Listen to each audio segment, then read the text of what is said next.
Before we go for that break, Andrew says that when we're back, we'll be back on the interview segment, and that's exactly what we are going to do right now. My guest is in the studio with me, and what are we talking about this morning? We're talking about hospitality business.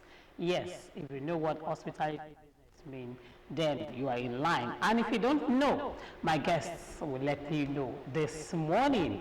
And I will allow my guest to introduce herself first, because this woman sitting beside me here, she knows a lot about hospitality. So I don't even know how I'm going to do my own introduction that will suit this beautiful woman here. So, good morning. Just tell people who you are. I'm so pleased to be here. My name is Adibola Ayedusholate. I'm the lead planner and I'm also event consultant at M19 Event Consult. And so, let's say hospitality business, making people feel comfortable in a space that is not theirs. Okay. That's what we do. That's what you do. Yes. Nice. You know that there is this slogan that the people in your line, in your field, they use, that's home away from home. You know, but not every time. If you go to some places, you will know that this is not like home, you know. Why is that so? Let me start from there.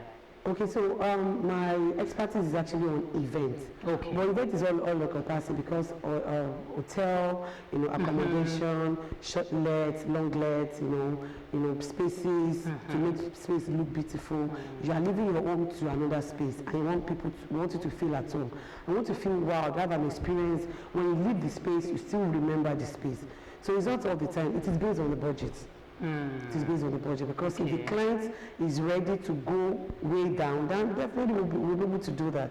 But at times the client will say they want let's say a trailer budget with a trailer expectation with a bicycle budget. So I think we have to now streamline it and say how can we get the best at an affordable price. So that's when we now start to look at how we can manage spaces, money and resources and people. Okay, talking about events now, tell us about types of events that we have. Okay, we have a lot of events that we've been planning, and it has evolved over time. We have events for corporate enterprises, outfits. Those are events that are done for companies, that are not for individual. And also we have for social events where we have a naming, housewarming, weddings and all that. Corporate events I mentioned earlier, for annual general meeting, product launching, all that are, under corporate event. Then now we are seeing a lot of we are not seeing a lot of a traditional events that are now infused into corporate events. Okay, talking about corporate events now. So when you want to plan a corporate event, is it a corporate event or social events? Which one is more expensive to plan? It depends on the budget. On the budget of the client. We now have two folds or three folds of an event. I want to have my product launch. I also have to do my birthday in between. We've had 60th birthday, 50th birthday. We'll do book launch and all that. So during the course of the event, we're going to have lectures. We also have to have wine and dine after this. So it depends on the budget of the client. These days we take it way down to after party.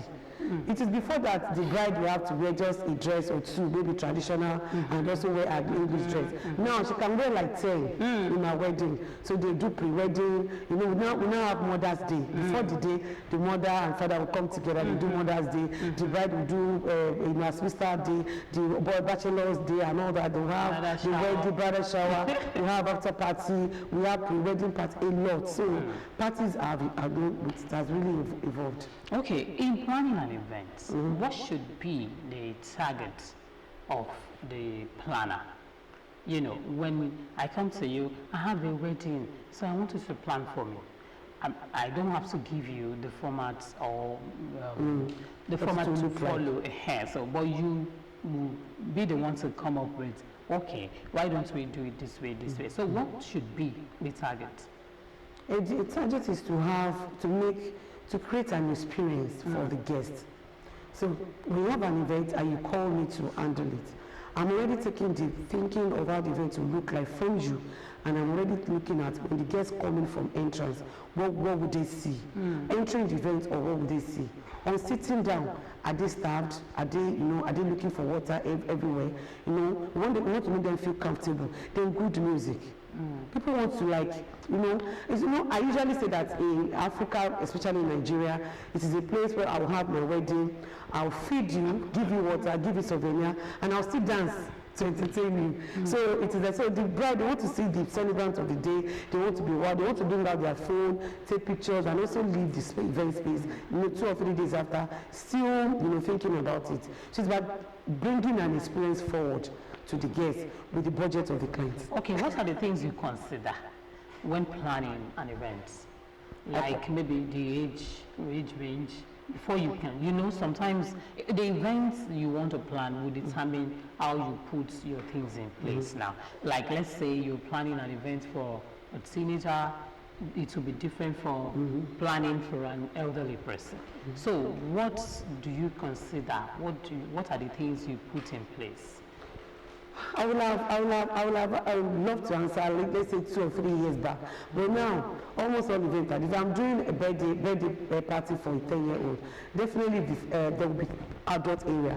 Then adult to sit somewhere else, and the children will be somewhere else. There will still be after party, there will still be food, there will still be water, there will still be drinks. They might not have to introduce alcohol to the younger ones, but the elderly ones will want to have that.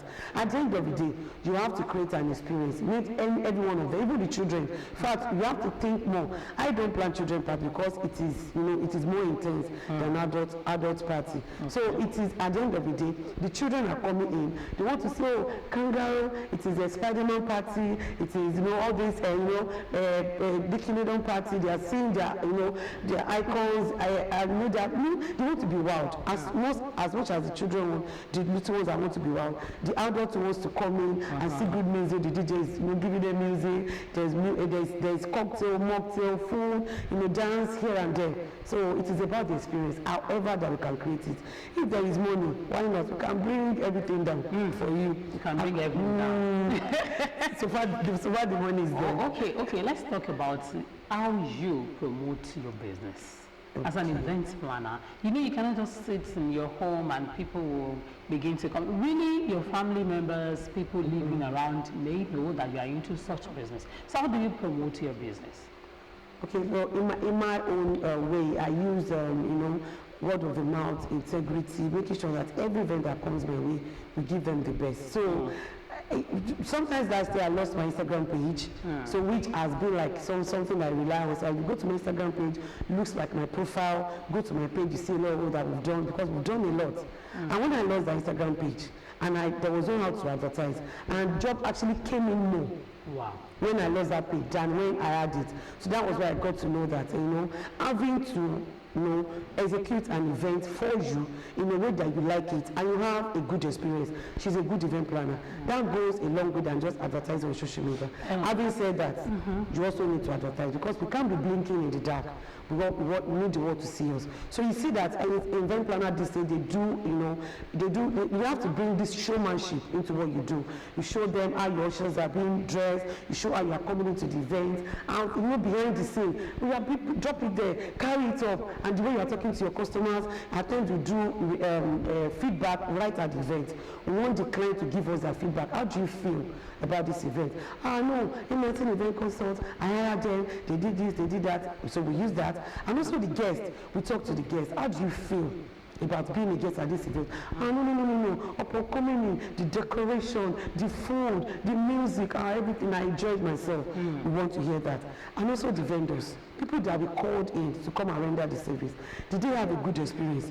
So sometimes some vendors might just render the service, but they'll feel bad rendering the service because we didn't treat them well, they didn't get to eat at the event, they didn't get to sleep in a good area, they didn't get to have water, access to cook and all that. So we also talk to the vendors. So all these are all encompassed, and the world are seeing all this. Now, from what you just said, now there is something I want us to pick. That is having enough to eat. because I don't come to an event because I don't have food at home. I came with the expectation to taste something different from what I've been having. And if you now come for an event upon all the makeups, maybe you even buy Ashebi like 1 million. And when you now get there, even water did not get to you. You know, there are some parties that they will even be serving pass the food over your head, and you will have a taste of it. Such person, will the person even look for the person that planned the event or what? So how do you handle such if you come across anyone that says, what kind of nonsense party did you plan? The party that we were starved, no food, they did not serve us. How do you handle such case? We've had that experience before, let's say almost a decade, but now, if I'm seeing the way the event is tilting, I might have to tell the client I will not be able to, coordinate or handle the event. If you are not planning to feed your guests, and because I'll be the one being the spokesperson for the event, move from one place to another, and they're expecting that they should be fed. Okay. So there's no good planner than a good vendor and a client that is ready to pay. Okay, let me get something right. An event planner don't plan for the food. Don't you plan for the food? I'm saying that we make a good event planner when we have a good vendor, and the client is ready to pay the vendor. I don't cook food. I don't cook food. But you can recommend. I can recommend and say, no, this food that we have made for 1,000 is 1,000 food. It cannot go because in Nigeria they eat 2 times. So they even take 4 times. So let us plan for backup. If the client is not planning for backup, I'll say you have to. So now we recommend sternly, professionally, say that we are planning for 1,000 guests. Let us make food for maybe 1,500 or 2,000. It is so now because of the level of integrity that we have brought on board, because we have been learning every day. So clients now listen more than when we started and say, Bola, it is what you say. What do you think we can do?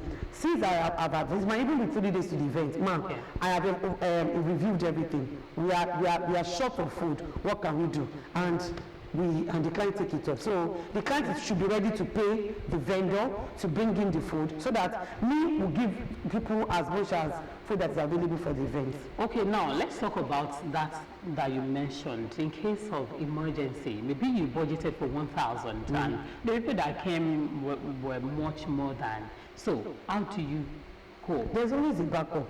There is always, in my event, there's always a backup. If the client looking to our voice, at times we just have, if we have 1,000 guests, and we already sold our Shwebi and we have 1,000 invitations, and now I've already made provision for 2,000 plates of food, maybe 500, there's another backup of 200, that's like 1,700. So there's always food, there's no shops, there's cocktail, there's grill, there's a lot coming in even after the food. In fact, we are no longer doing only food alone. After going to your event, I'll eat, they will eat, they will eat small shops, grill. People want to have all that. So if you are not getting amala, then you are getting fish in batter coming to you. Some people will even prefer to take small chops. You know, we take Gary at events now. Gary with your I like that a lot. Gary with your shawarma. Yes, all those are Gary, the granite, but let's now talk about the other way around. Now it is when you have more people. What if you expect about 1,300K? That's over budgeting. It hasn't happened. Over budgeting, you know, sometimes you will have these expectations. Maybe you even print, you shared about 1,000 invitations, and you know sometimes when you have an invitation, you could invite 50 people. So you now plan ahead that, okay, I've already shared 1,000. So let me just say the least people that will come is 1,000, and 300 turned up. How do you deal with the... Thank you very much. I said over budgeting because I mentioned something earlier. That's why you need an event planner at your event. I said I will do a review towards the event, in which I can come and advise if you should increase the food. Likewise, I can also do a review towards the event and say, from what I'm looking at, do we have 700 guests? Now that we are providing for 1,500. Bola Miro, Bola Tamika, you know those things, my friends are coming from America, my schoolmates, all that, I'm not sure they are coming, and now we have 300. Then we can have to, play down on provision. So we do a review before the event. We are projecting 1,000. Towards the event, is it still 1,000? Are we not on 2,000 guests already? Or are we now on 300 instead of 1,000? Which one is better, or which one do you prefer? Is it that the ones that comes more than what you budget for, or the below the expectation? Below is better. Below is better because people have enough to. How do you take the leftovers now? I had my naming ceremony, like 3 years ago. We provided more because I'm an event person. I don't want people to say that I went to an event planner's naming ceremony. At the same time, I provided more. People took food home. Money, resources, and energy. People took food home. I think it's better for the client to say that I had more than enough to eat. I even took home. Only the song is LJ Ajeyo. The Nigeria of today, okay. Than having food for 500 and you have 1,500 guests. No, that is so bad. I think I agree, but it's just that the space should not be too. Shouldn't be too much. Okay, because of time, we have to just wrap up. But before you go, how do we measure the success of an event? For you to say, no, that event was a success for me. So how do you measure that? We do that most in corporate events where we have a paper printed for review, people to say what was it for them at the event, what was the highlight, what was it that they would like to see again at the event. But if I'm having my naming ceremony and I'm having a wedding ceremony and I'm not doing a wedding after, like I don't pray that I do my wedding twice. So people, so in a social event, people do expect that they do a review. But that review that we do at the event, talking to the event planner, we're talking to vendors, talking to guests, talking to the clients, is a form of review. And at times we have some clients that are very meticulous. Okay. They will have to call us and say, Sister Bola,